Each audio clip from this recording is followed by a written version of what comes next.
Hello guys, welcome back to my Vartika Rajput motivation video. आज आप लोगों के लिए एक ऐसी विधवा महिला, एक ऐसी माँ जिसकी दुख भरी अगर आप कहानी सुनोगे तो बहुत ही आपको रोना आएगा, आपकी आंखों में आंसू आ जाएंगे। नमस्ते, मेरे वर्तिका राजपूत मोटिवेशन वीडियो में आपका बहुत स्वागत है। मैं हमेशा ही आप लोगों के लिए मोटिवेशन वाली वीडियो लेकर कर आती रहती हूँ ताकि मेरी हर एक भारतीय महिलाएं, भारतीय नागरिक इन वीडियो को देख करके हमेशा मोटिवेट हो। और मैं हमेशा ही अपने इस चैनल पर ऐसे ही वीडियो लेकर कर आती रहूँगी। तो वीडियो को प्लीज़ पूरा ज़रूर देखें। और एक चीज़ और बोलना चाह रही हूँ, मेरी वीडियो को ज़्यादा से ज़्यादा आप ज़रूर शेयर करें ताकि ज़्यादा से ज़्यादा महिलाएं, ज़्यादा से ज़्यादा भारतीय नागरिक मेरे इस वीडियो को देखें और आगे बढ़े और इन चीज़ों को सुने ज़रूर कि क्या आजकल चीज़ होती है, हमें किस चीज़ों के अंदर अपना लक्ष्य तय करना है। जो कुछ चीज़ें हो रही है उसके क्या खिलाफ आवाज़ उठानी है, जो भी है। और जो आज हर महिला के साथ में जो चीज़ें होती है ना, मैं उसी का ही वीडियो अपने इसके अंदर लेकर कर आती हूँ ताकि मेरे हर एक भारतीय नारी, हर एक भारतीय महिला इन वीडियो को देखे और जागरूक हो और हमेशा इन चीज़ों के खिलाफ अपनी आवाज़ उठाए।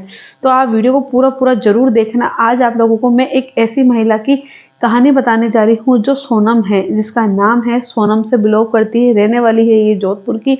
आपको वीडियो को पूरा ज़रूर देखें, आप ज़रूर इस चीज़ से मोटिवेट होंगे और इन चीज़ों के खिलाफ आप आवाज़ भी उठाएंगे। ये आजकल हर जगह होता है। पहले आपको मैं बताती हूँ कि सोनम थी, स्वयं सोनम की 24 साल की उम्र में शादी कर दी गई थी। जैसे कि हर एक माँ बाप का अरमान होता है कि लड़का देख करके उसकी अच्छी तरह से तहकीकात करके ही अपनी बेटी की शादी करते हैं। पर आजकल के ज़माने में कुछ ऐसा फर्जीवाड़ा चल रहा है ना, जिसकी आप सोच भी नहीं सकते हो। बहुत ज़्यादा फर्जीवाड़ा आजकल के ज़माने में चल रहा है। सोनम जब 24 साल की हुई तो हर माँ बाप यही सोचते हैं कि उनकी बेटी की अच्छे घर के अंदर शादी हो, विवाह हो। और ऐसे ही उन्होंने एक बहुत अच्छे परिवार को देखा जो उनको लड़का पसंद भी आया था। वो उन्होंने जाकर के देखा कि लड़के के दो दो तीन तीन दुकानें हैं और लड़का अच्छा कमाता है। पर सोनम के पिताजी को ये नहीं पता था कि ये चीज़ फर्जीवाड़ा भी हो सकता है। सोनम के पिताजी सीधे साधे थे, जैसे कि हर एक बाप है इन चीज़ों पे विश्वास कर लेता है। तो उन्होंने सोचा कि मेरी बेटी सुख पाएगी। पर उनको ये नहीं पता था कि जो भी दुकान के कागज या दुकानें या घर वगैरह जो भी बताया गया था वो सब फ्रॉड था। वो उनकी खुद की नहीं थी, वो रेंट पे ली हुई थी, रेंट का ही मकान था। ये सोनम के पिताजी को बिल्कुल भी नहीं पता था। उन्होंने अपनी बेटी की शादी कर दी उस लड़के के साथ में। सोनम जाती है और शादी के को कम से कम 3 या 4 महीने बाद ही सोनम को ये पता चलता है कि ये जो दुकानें हैं ये इनकी खुद की नहीं है, ये रेंट पे ली गई है। और जो मकान जिसमें ये रह रही है वो भी इसका खुद का नहीं है, वो भी रेंट पे ही है। तब इसको ये लगता तो बहुत शॉक होती है ये और जाकर के अपने हस्बैंड को बोलती है। वहां से ही इसकी चीजें स्टार्ट हो जाती है। ये उसके हस्बैंड बोलते कि तू चुप रहना, तू किसी को भी मत बोलना, तेरे अगर पीयर में जाकर के ऐसे बोला ना तो तुझे हम जान से ही खत्म कर देंगे। और सोनम के साथ वहां से ही जागतियां स्टार्ट होने लगती है। उसके हस्बैंड कभी उसको मारते हैं, पीटते हैं, उसको दुकान पे भेजते हैं। और ये है कि खाना भी ससुराल वाले प्रॉपर तरीके से उसको खाने के लिए नहीं देते। पर जैसे कि हर एक महिला, हर एक अगर लड़की यही सोचेगी कि अब नहीं, अब सुधर जाएंगे, अब नहीं, अब अच्छे दिन आएंगे और मुझे जाना कहाँ है, मुझे ससुराल में ही तो रहना है, मैं कहाँ जाऊंगी।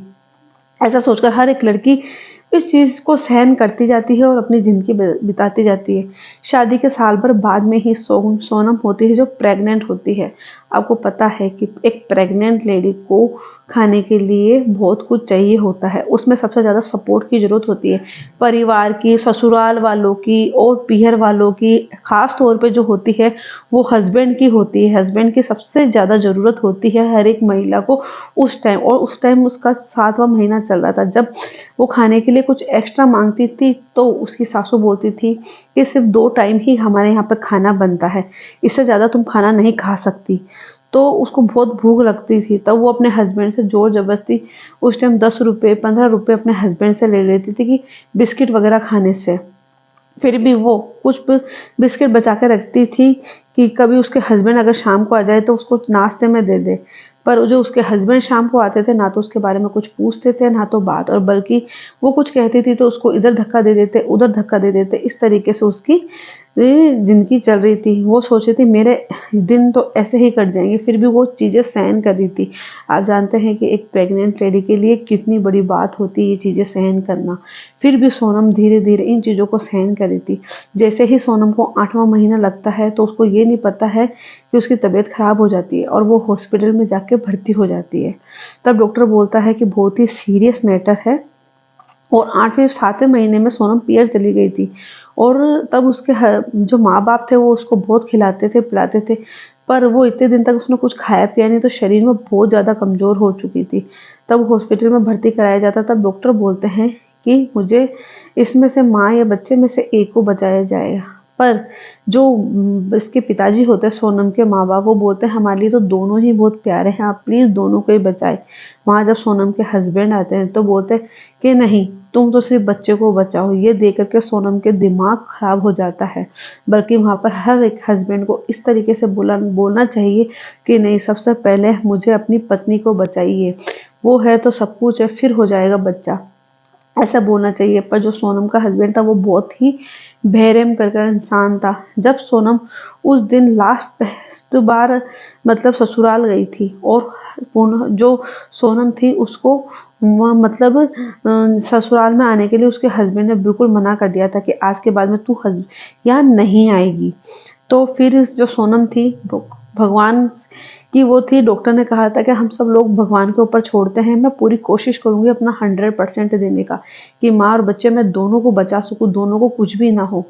पर जो सोनम थी ना उसकी डिलीवरी थी वो बिल्कुल नॉर्मल हुई और सोनम भी बिल्कुल ठीक तरीके से रही। उसको भी कोई प्रॉब्लम नहीं थी और बच्चा भी ठीक था। पर वो यहाँ से अपनी विधवा की ज़िंदगी स्टार्ट कर दी क्योंकि उसके पति ने उसको घर से निकाल दिया था और ये और तक बोल दिया कि तू है ना ये सोचना कि तेरे हस्बैंड मर चुके हैं और वहाँ से ही उन्होंने जो सोनम थी उसने सोच लिया कि अब मुझे पलट के इनके पास नहीं जाना है।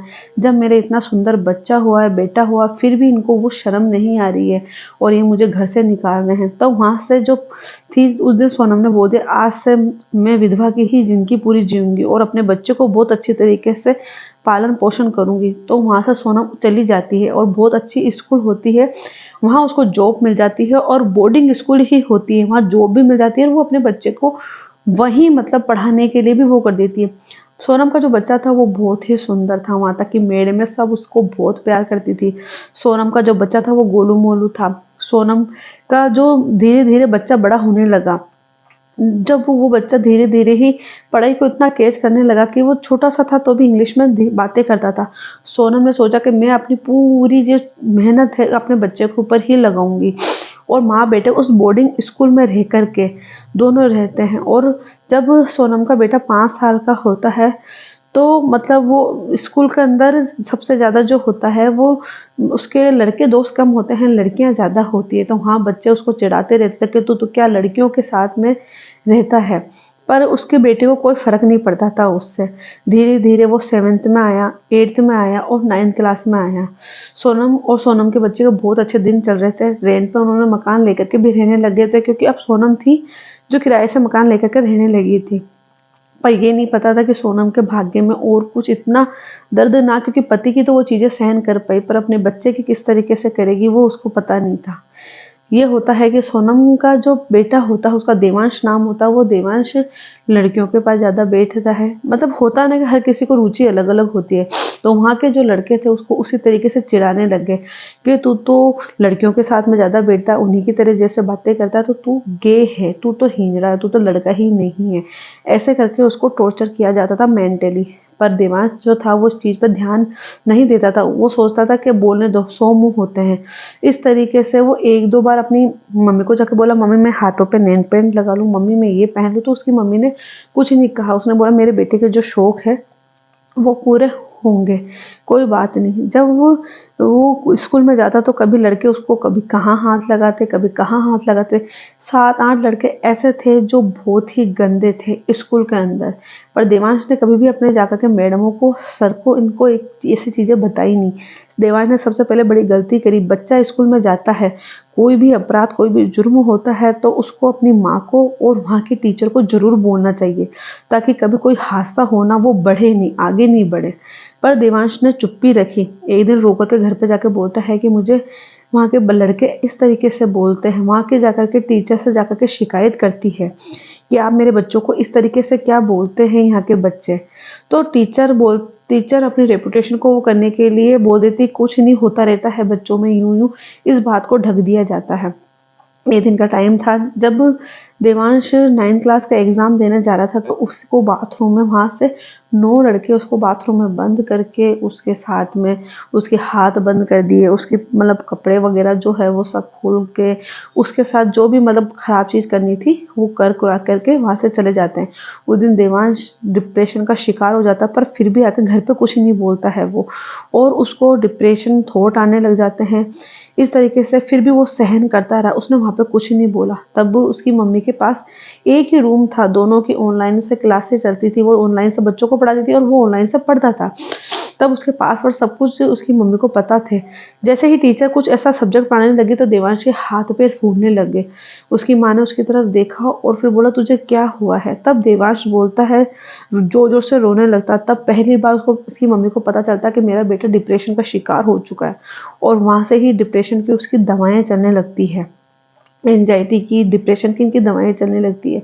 वो जाकर के टीचर को बोलती है कि जब भी देवांश अगर आपसे हेल्प मांगे तो आप हेल्प जरूर करना इसकी, क्योंकि इसके साथ ऐसी प्रॉब्लम है, आपको हेल्प करनी पड़ेगी। उस टाइम तो टीचर वगैरह सब उसके लिए हाँ कर देते हैं। पर जब 9th क्लास का जब वो पेपर देने जाता है और कुछ मतलब वो बोलता है टीचर को उस टाइम पेपर के टाइम, क्योंकि उसको वापस से वो घबराहट वगैरह होने लगती है और टीचर से हेल्प मांगते तो टीचर कोई भी उसकी हेल्प नहीं करते उस एग्जाम टाइम में। तब देवांश रोने लगता है, सोचता है कि मेरे पेपर तो खराब ही हुए। इस तरीके से देवांश है जो 9th क्लास पास करता है और 10th क्लास में आता है। 10th क्लास के बोर्ड के एग्जाम थे। जो देवांश था वो बहुत अच्छी तरीके से मेहनत कर रहा था, बहुत अच्छी तरीके से उन लड़कों की जागती के लिए जाकर के टीचर से वहाँ की वो बोलती है, पर फिर भी वो एक्शन नहीं लेते हैं और वो वहाँ से देवांश की मम्मी को देवांश को निकाल देते हैं। वो वहाँ से छोड़ करके दूसरे स्कूल में वहाँ पे आ जाते हैं, पर वहाँ पे भी कुछ ही ऐसा ही होता है। वहाँ उससे ज़्यादा लड़के खराब होते हैं।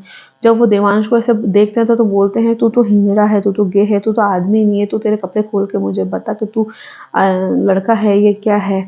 ऐसे देवांश के साथ, क्योंकि देवांश अब बड़ा हो चुका था, 10th क्लास के बोर्ड, फिर भी वो अपनी पढ़ाई की तरफ ध्यान देता था। पर उसने अपनी मम्मी को खुल के कभी कुछ उस हादसे के लिए भी नहीं बताया जो उसके साथ बाथरूम में किया जाता है। और वहाँ के लड़के बोलते हैं अब की बार तो इसको हम छोड़ेंगे ही नहीं, अब की बार तो हम इसके साथ इतना व्यवहार करेंगे तो पता ही चलेगा। फिर जैसे ही 10th क्लास के बोर्ड होते हैं, देवांश पूरी कॉन्फिडेंस लेवल से अपने एग्जाम देने जाता, ताकि वो मेन डिप्रेशन का शिकार था फिर भी उसका कॉन्फिडेंस लेवल बढ़ रहा था दवाइयों की मदद से, और कुछ उसके पास खुद कॉन्फिडेंस लेवल था इसलिए वो ठीक भी हो रहा था। जब वो 10th क्लास के एग्जाम देने जाता तो उसे वही डिप्रेशन होने लगता है और वो वहाँ के टीचरों से हेल्प मांगता है। तब 10th बोर्ड के अंदर वो टीचर उसको हेल्प करने के लिए मना कर देते हैं। तो उसको सब कुछ आते हुए भी वो नहीं कर पा रहा था उस पेपर को। तो वो सोचता है कि मेरा ये पहला पेपर भी खराब गया। ऐसे करके दूसरा, तीसरा, चौथा, पांचवा पेपर था। उस दिन भी उसको वही डिप्रेशन की प्रॉब्लम होती है और जाकर के वो मतलब हर पेपर के अंदर अपनी मम्मी को जाकर के बोलता था कि मम्मी उस टाइम मुझे ऐसी प्रॉब्लम होती है तो टीचर मेरी मदद नहीं करते हैं। जाकर के जो देवांश की मम्मी होती है वो स्कूल में जाकर के बोलती है, तो वहाँ के टीचर बोलते हैं कि हाँ हम करेंगे। पर वहाँ के टीचर से कोई बात नहीं, प्रिंसिपल तो सुनने का नाम भी नहीं ले रही थी। जो कॉरिडोर मैडम होती है वो जाकर के वहाँ बोलती है उसको कि इस बच्चे की हेल्प करना, वो भी लास्ट पेपर के अंदर। तब जाकर के उस दिन उसको, देवांश को इस तरीके से लगता है कि मेरे सारे पेपर खराब हो चुके हैं, अब मैं कुछ ही नहीं कर पाऊंगा। मैं अपनी मम्मी को बताऊंगा, मेरी मम्मी पहले से ही बहुत परेशान रहती है, मम्मी को बताऊंगा तो और ज़्यादा मेरी मम्मी परेशान हो जाएगी।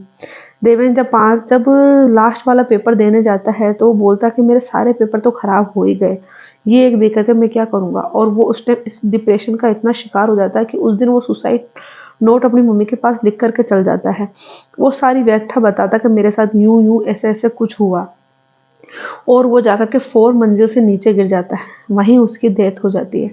जब जाकर के स्कूल से फ़ोन आता है तो देवांश की जो मम्मी होती है वो भागी भागी जाती है, उसको मिलने का भी टाइम नहीं मिलता। मतलब बच्चा उसी टाइम ही दम तोड़ चुका होता है। जब उसकी माँ पे क्या बीती होगी आप ये चीज़ सोचिए। जब वो घर पर सुसाइड नोट पढ़ती है तो उसमें सब कुछ लिखा हुआ होता है तब वो खूब रोती है अपनी बेटे की लाश पे बैठ के कि बेटा तूने मुझे साफ साफ क्यों नहीं कहा कि तेरे साथ इतना सब कुछ हुआ, तेरे साथ ये दुनिया वाले नहीं थे पर मैं तो थी, तेरी माँ तो तेरे साथ में थी, तू एक बार मुझे तो पूरी सच्चाई बताता। इस तरीके से एक माँ ने अपने बेटे को खो दिया। आजकल आप जानते हैं कि स्कूल के अंदर यही होता है। क्यों ये बिन ये इस जो देवांश था इसकी इसकी माँ इसके ऊपर बाप का साया नहीं था, इसलिए इसको इस तरीके से टॉर्चर किया जाता था। कि एक महिला अपने बच्चों को बढ़ा नहीं सकती, पढ़ा नहीं सकती, आगे नहीं बढ़ा सकती। एक चीज़ सोचिए, एक एक महिला जब पति के बाहर निकाल देने से, साथ छोड़ने से, एक महिला जो होती है मतलब वो विधवा की तरह ही ज़िंदगी जीती है बाद में। क्योंकि उसको पहनने, ओढ़ने से, करने से कोई मतलब नहीं होता। सिर्फ़ पूरा कॉन्फिडेंस, जो भी मेहनत होती है वो अपने बच्चों को देखती है कि जो चीज़ मैंने सहा है वो शायद मेरे बच्चे ना सहें। इस तरीके से ही देवांश की मम्मी देवांश के लिए सोचा, पर क्या करी, वो अपने बच्चे से हाथ धोई। क्यों? क्योंकि उसके बच्चे ने उसको खुल के बताया नहीं। वहाँ के टीचर, वहाँ के स्कूल के प्रिंसिपल ने, किसी ने एक्शन नहीं लिया इन चीज़ों के खिलाफ। तो एक माँ बाप अपने बच्चों को बहुत ही भरोसा करके स्कूल भेजते हैं।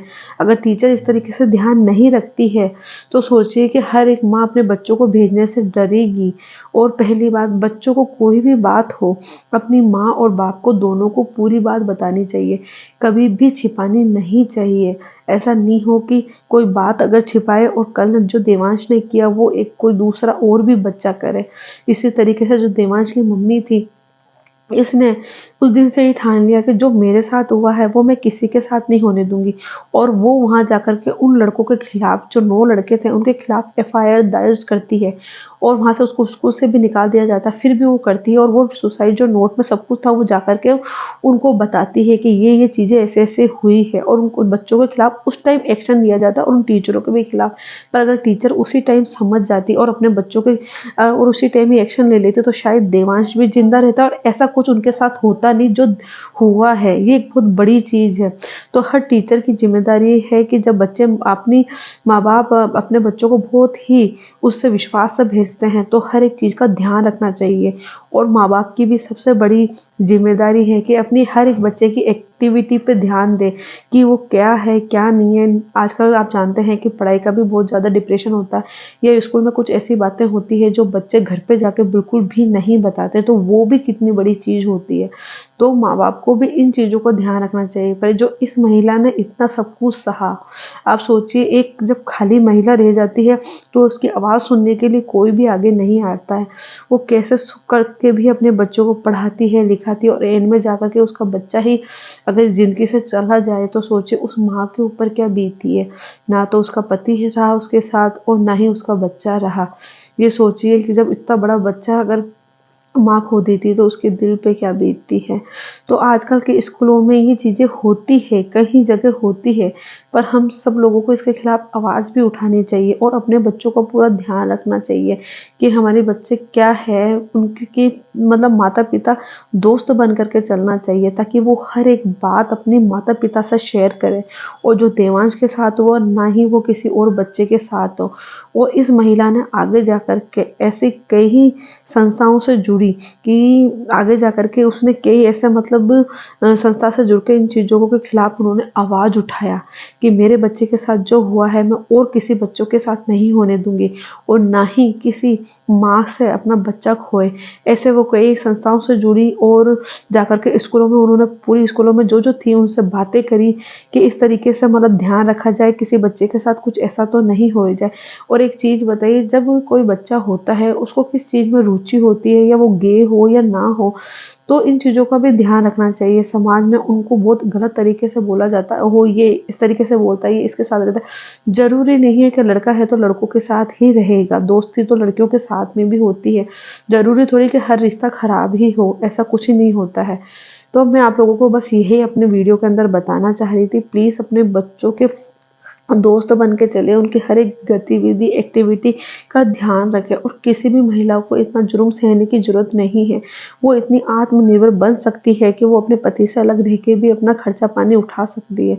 पर पहले हमें उस टाइम उनके माँ-बापों को भी सपोर्ट करना चाहिए, अपनी बेटी को अकेला नहीं छोड़ना चाहिए। शादी के बाद में सारी ज़िम्मेदारियाँ ख़त्म नहीं हो जाती है, अपने बच्चों के प्रति रहती है, तो उस टाइम साथ क्यों छोड़ देते हैं माँ-बाप? अगर पति ने छोड़ दिया तो माँ-बाप भी साथ छोड़ दे, ऐसा क्यों होता है? अगर उस टाइम ही माँ-बाप अगर उस महिला का साथ देते, पूरा-पूरा सपोर्ट करते, तो उसका कॉन्फिडेंस लेवल बढ़ता, वो एक पहचान बनती। फिर भी देवांश की जो मम्मी थी उन्होंने एक पहचान बनी, आगे बढ़ी, अपने बच्चों को सुख-दुःख कैसे भी करके पाला। पर एंड में उसके साथ इतना बुरा हुआ कि शायद किसी के साथ नहीं होना चाहिए। पर हमें स्कूल में, कॉलेजों में इन चीज़ों के बारे में ज़्यादा से ज़्यादा बोलना चाहिए, ताकि कोई भी बच्चा डिप्रेशन का शिकार ना हो, क्योंकि आजकल जो चल रहा है ना, उनमें हर तरीके के डिप्रेशन चल रहे हैं और डिप्रेशन की वजह से कई बच्चे आत्महत्या कर लेते हैं, कोई क्या कर लेता है, कोई क्या कर लेता है। तो इन चीज़ों का ध्यान रखना चाहिए और अपने बच्चों को एक दोस्त बनकर हर एक बात को जानना चाहिए और अपने बच्चों को बोलना भी चाहिए कि कोई भी बात हो तो हमसे ना छुपाए, माँ-बाप से ना छुपाए, माँ-बाप को आकर के पूरी-पूरी बात बोले, ताकि कोई भी बच्चा डिप्रेशन का शिकार ना हो। तो मेरी वर्तिका राजपूत मोटिवेशन वीडियो कैसी लगी है, मुझे कमेंट में ज़रूर बताएँ। मुझे आप लोगों को कमेंट का इंतज़ार रहता है और कोई भी स्टोरी हो तो आप मेरी ईमेल आईडी पे आप मुझे शेयर कर सकते हैं, ताकि मैं अपने इस वीडियो पे लाऊँ और ज़्यादा से ज़्यादा ये लोग मेरे इस वीडियो को देखें। तो फिर मिलती हूँ मैं आपको एक नए भक्त के अनुभव से लेकर के कि उनकी ज़िंदगी में क्या चमत्कार हो। वो मेरी वीडियो अपलोड होती है दिन में 2 बजे और ये मैं शाम को करती हूँ, शाम को 6:30 बजे। तो दोनों ही मेरी वीडियो थोड़ी अलग-अलग रहती है। वो होती है जो भक्तों के साथ क्या अनुभव हुआ, क्या चमत्कार हुआ, वो चीज़। और इस वाली वीडियो में मैं लेकर कर आती हूँ जो महिलाओं के साथ अत्याचार होता है, वो क्या-क्या चीज़ें सहन करती हैं, वो वीडियो मेरे इस वीडियो में देखने के लिए मिलेगी। तो मेरा वीडियो कैसा लगा है? वीडियो अच्छा लगे तो लाइक करें, सब्सक्राइब करें और शेयर करें। फिर मिलती हूँ आप लोगों के साथ नए वीडियो में। जब तक के लिए जय श्री कृष्णा।